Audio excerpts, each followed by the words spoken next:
Aloha. Welcome to the Mr.G podcast. This is episode 25. Today is Aloha Friday, June 9th, 2023. It's a sizzling 79 degrees here on the outskirts of Chinatown in Honolulu, Hawaii, my city, the biggest city in the Pacific. That's how we roll here in Hawaii.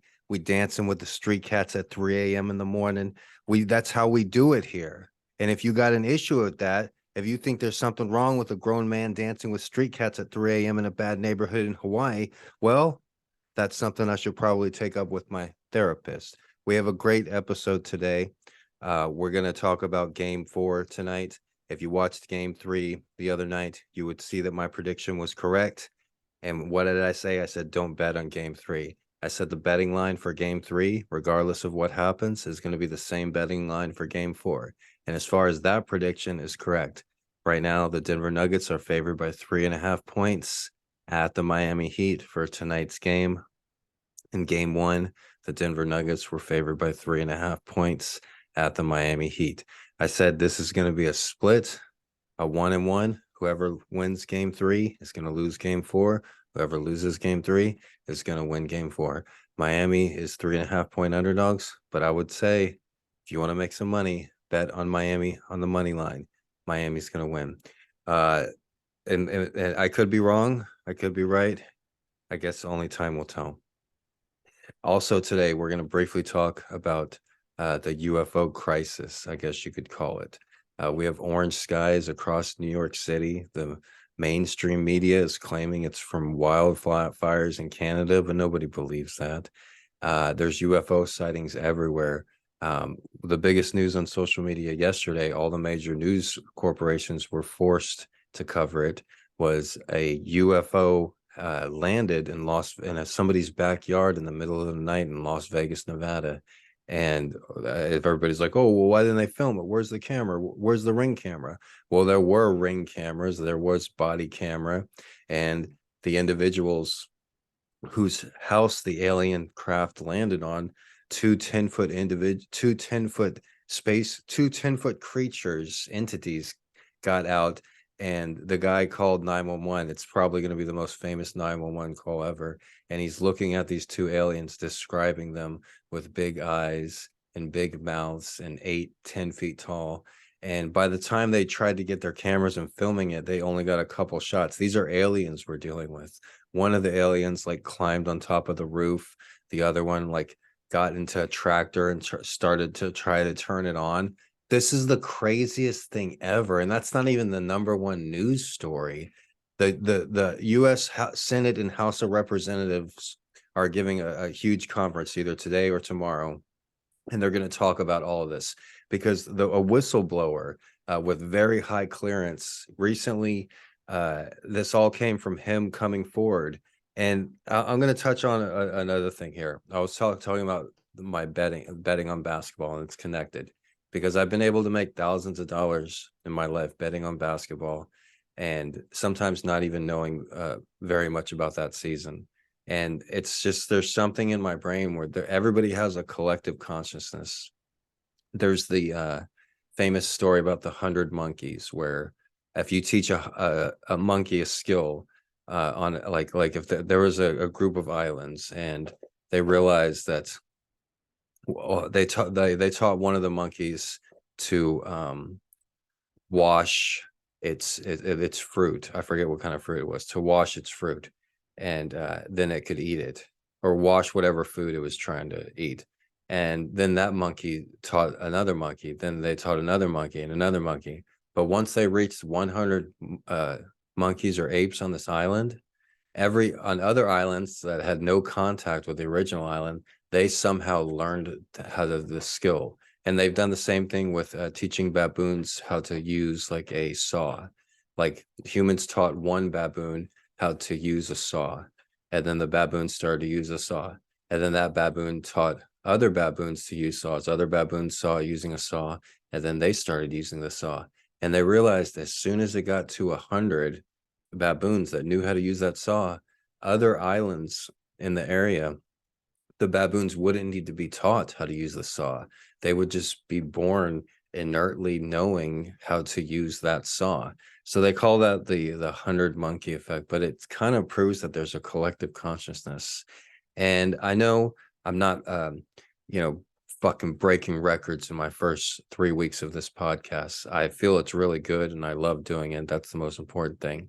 But if you look at earlier episodes, if you look at the timestamps, before all this UFO news came out, I was doing the podcast and I started saying that people from Roswell are going to start coming forward, and the United States, I said this specifically, the United States is going to admit to having unidentified aircraft in their possession, dozens of aircraft, and they're going to admit to re-engineering this aircraft.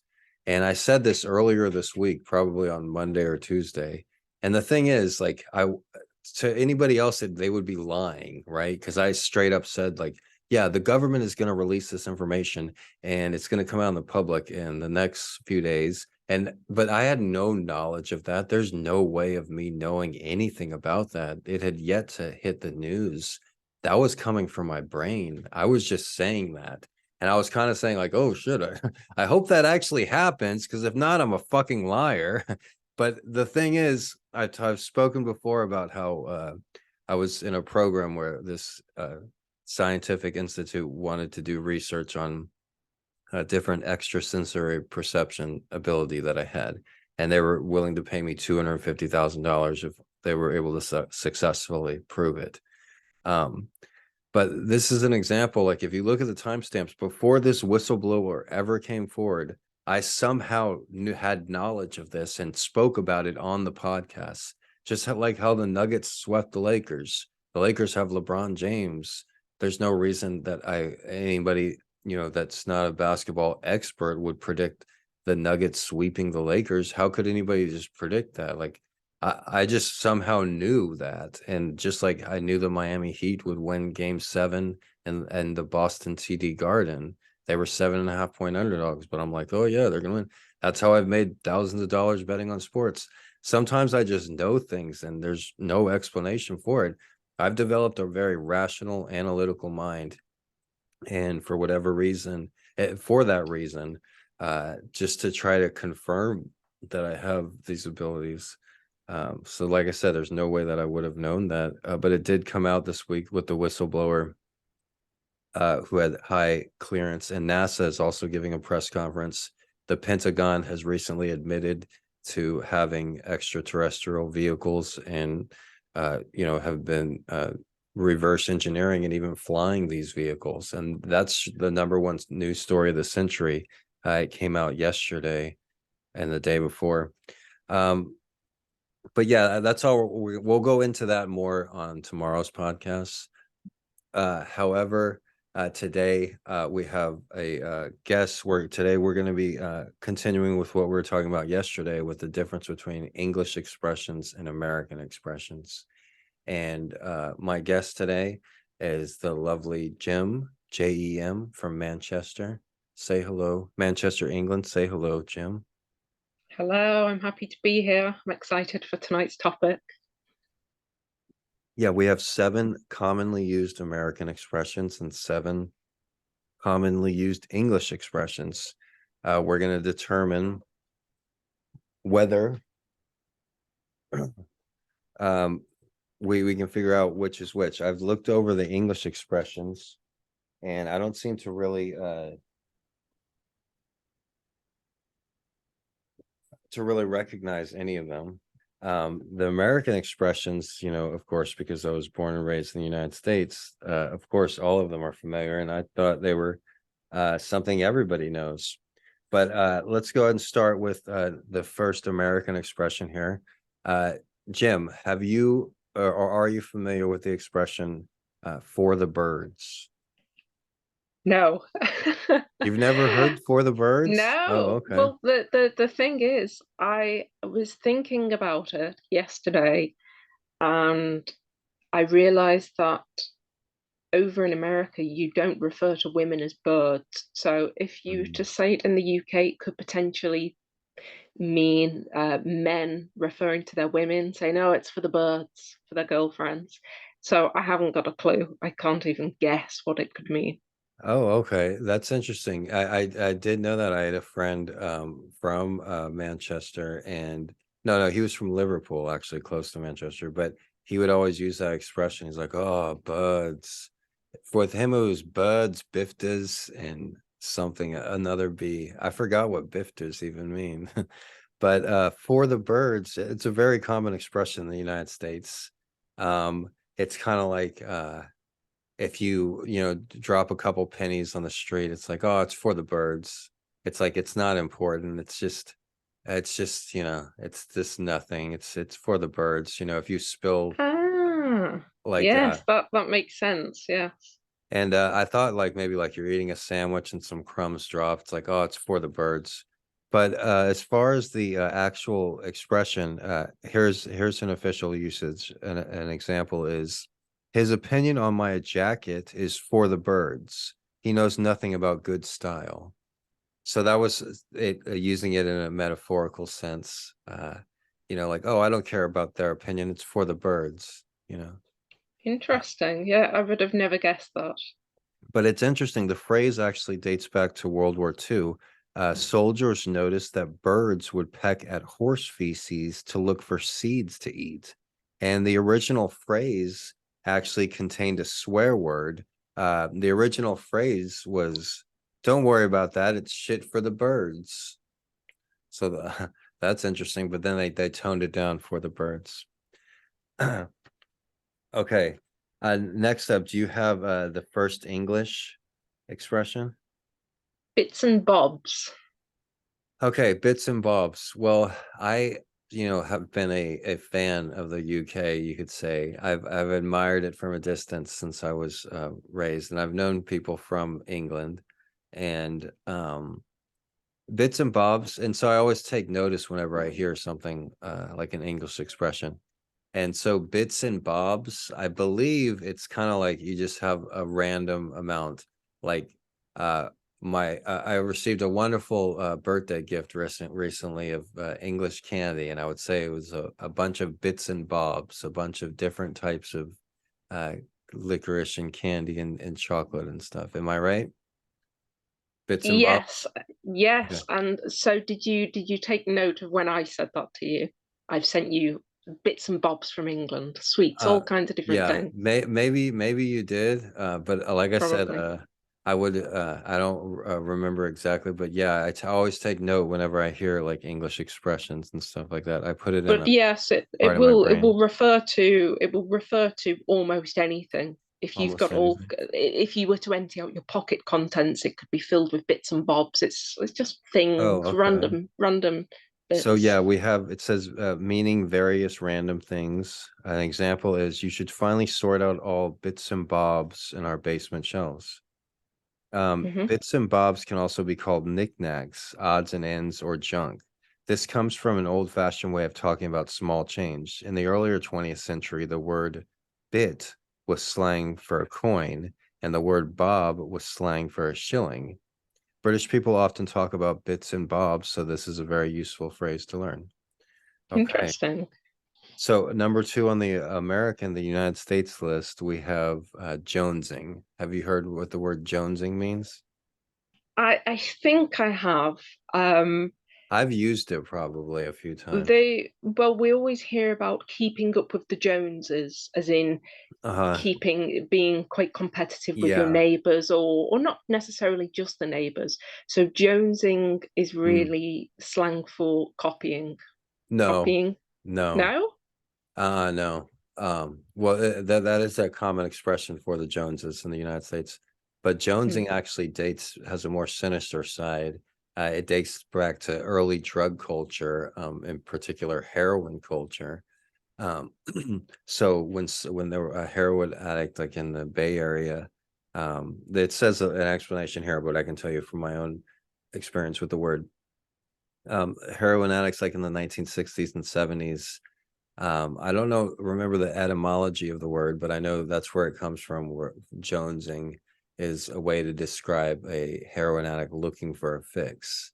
So when I was Oh, growing up in weed culture, a way to insult another cannabis smoker would, if they were out of cannabis and they're like, dang, I need some weed, I haven't smoked any weed, a way to insult them would be like, quit jonesing, you heroin addict. What are you jonesing for weed? You know, and so that's as far as what I know as the word. And here, as far as Wikipedia says, an example is, let's take a break. I'm jonesing for a nice cup of coffee. Jonesing sounds like it might have something to do with the common American surname Jones. The truth is much darker. The term was originally used to describe heroin addiction. In the late 1960s, the word jonesing was invented to discuss the strong feeling of needing more heroin after taking one dose. So there we have jonesing. All right. Well, I'll be. So Didn't I would have let's, never guessed. yeah, let's get on a higher note. What do you have for number 2 for English expressions, Jim? Taking the Mickey. Taking the Mickey. I have never heard that before, or at least not to my knowledge. Taking the Mickey, I know there's like pub culture is big in the UK, and I know Mickey's is a type of drink, of alcoholic drink, and I'd say taking the Mickey. I picture just like somebody taking a pill and then in an English pub and then chasing it down with a 40 ounce of malt liquor. So taking the Mickey, that's what is in my head. I see like a bald English guy being like, taking the Mickey, go, go, go, go, go, like, but what does it mean? So yeah, we're not following on for jonesing at all. It's basically to take the piss. You're yeah, excuse That's my not a language, common but you expression in America either. Taking the piss. really. Yeah, I'm not Oh sure what that well, means either. I have you're no having idea a what you're saying joke. right now. You I have no idea. I have no idea what you're saying. We speak English here in the United States. you're really, gosh, it's really hard to actually What describe does it that now. mean? Taking a piss? Like literally? Like what? You're taking the joke too far now. You're taking the joke too far, really. You're What taking I the mick. am right now? No, that's what it No. means. That's really what it means. I'm So to I'm take the taking a piss. You piss right now. no, but I'm trying Oh, to okay. explain. Okay, I get If it. I So said to you you're taking the piss or if you're taking a taking the mick, piss. Okay, you're just taking a taking it piss. too far now. Yeah. Okay, I don't okay, you're taking a piss. Okay, that's a great way to describe it. I have heard that a bunch of times, but I've never actually, I'm like, what are they talking about? You're taking So a I could piss. say, yeah, you stop taking the piss out of me right now. You're really taking the piss. So taking the mick is a lighter way of saying it. Yeah, oh, stop taking the Oh, mick. okay. Okay, cool, cool. I'm gonna start I using that hated in an saying English accent. I'm like, you're taking the piss, because I've heard you're that taking in the movies. piss. I've heard that in Yeah, movies, in particular, Lock, Stock, and Two Smoking Barrels. Uh, but I don't like to. I don't really like to say it Jason, or taking the the mick. action hero Jason something is like, you taking a piss. Okay, but that's interesting that you learn something new every day. All right, Yep. so for the United States, we have up next number 3. We have I don't even know this one, so we'll just get through it. I don't even know. We're not even mentioning number 3. I'm not mentioning it. Number 4, spill the beans. Have you heard that? Spill the Y- beans. Well, yes, we say that all the time in the UK, but again, whether it means the same thing is a different matter. It's like, give me the gossip. Tell all. Oh, okay, that's what it means in the UK. Yeah. In the United States, when somebody says spill the beans, it means that your next door neighbors have cut their grass approximately 4 inches too high. I don't believe you. It, Really? it comes up. I know, I know. No, seriously, it means the same thing. Spill the beans is when you're giving up a secret. In the United States, when you're giving up a secret, it's like it's the kids use that expression a lot. You spilled the beans. Who's gonna spill the beans? Don't spill the beans. Like if you have a Yeah. secret. All right, that's nice. What do you have next for number 3 on your English one? So number 3 is Bob's your uncle. Never heard that before. Bob's your uncle. Is that a common expression in the UK? Yes, yes, Yeah, although it's not something I use. it's more old fashioned. No, I would, well, again, I'm not entirely sure, but I probably first started to hear it around the late 90s. Okay, so let me try to guess. Bob's your uncle. There's no way I can guess that. I guess it means when uh you're at a family reunion and you haven't seen your relatives in a while and you're trying to figure out who is who, and you're like, am I related to this guy? And then the lady's like, yeah, Bob's your uncle. Bob's your uncle. What does No, it mean? it's basically saying um, it's a way to round something off simply oh gosh, to say, Bob's your uncle. Okay, here we go. I'm giving you instructions on how to fix your plumbing, and I would say, oh, you connect the pipe to the screw thingy, and there you go. Bob's your uncle. Job's done. Like that's it. It's that simple. Bob's your uncle. It's Oh, as okay. simple as Bob being your uncle. Okay. A similar expression when I was growing up is we'd say, there you go, Amanda. Like if you were trying to do something and you were like struggling with it, like if you were trying to, like, you were fixing a car and you were trying to put the cap back on, or put the cap back on a gas can, a petro can, and you're at the boot of your car. I'm trying to speak in her language. You're at the boot in your car and you're like trying to put on the cap to the petro, and then it keeps falling off and your friends are watching, and then you finally get it on and then you say, there you go, Amanda, you know. So yours is more sarcastic, whereas But mine is um regional, where like I invented it, and it's only like from people that know me. But I've been able to spread it across like the Southwest and here in Hawaii. There you go, Amanda. And I'll bring it over to the UK it's for kind you. of like emasculating too. Like if you know you're it's like you're with your friends and like, there you go, Amanda, because you're calling them Amanda too. Yeah. But it Yeah. stands the test of time.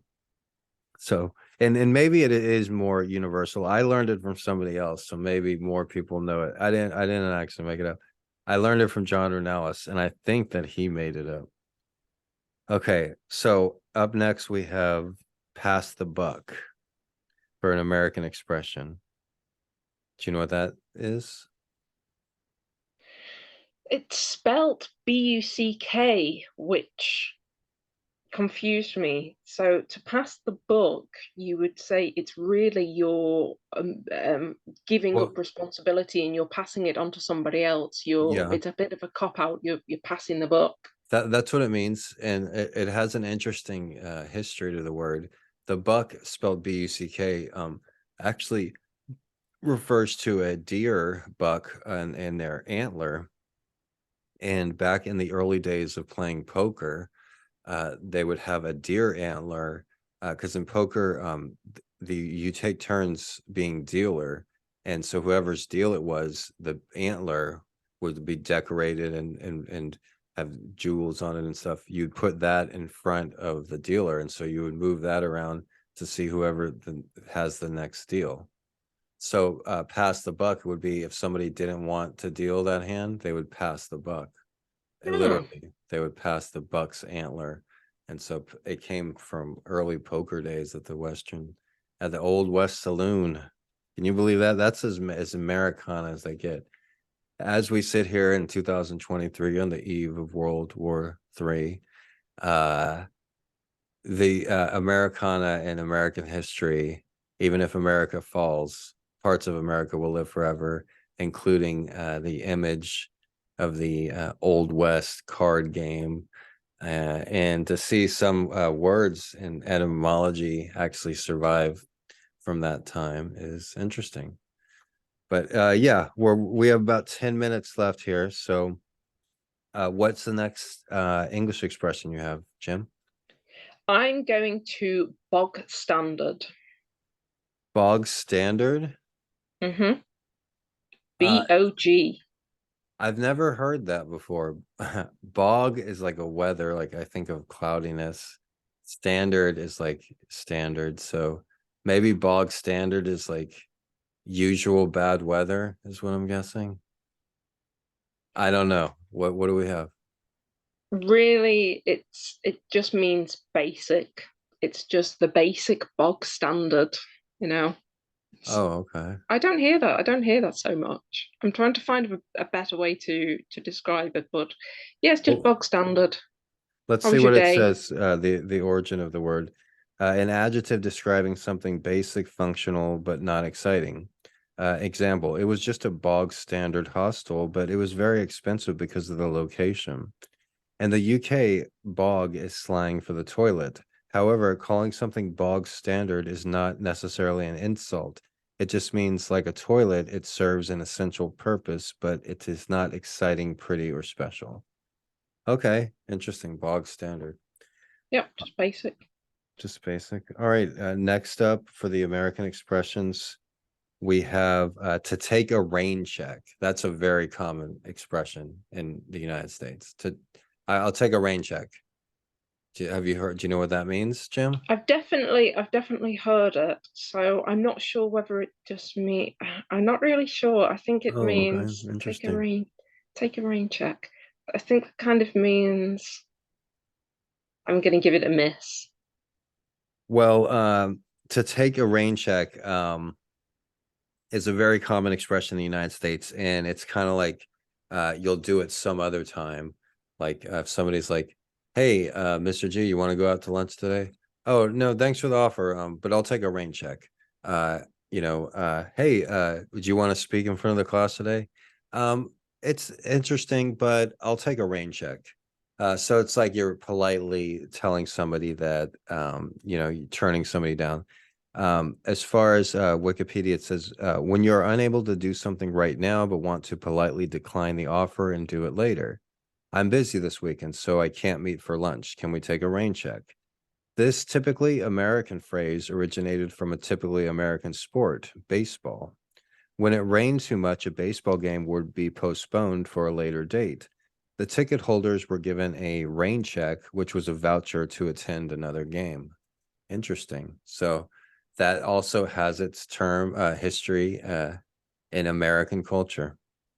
All That right. makes a lot more sense when you say that. I couldn't Yeah. understand the reference of rain. So Yeah, like a rained out baseball game. Okay, so what do you have? I think you just have one more on your English list there. two, if we can fit them in, gutted.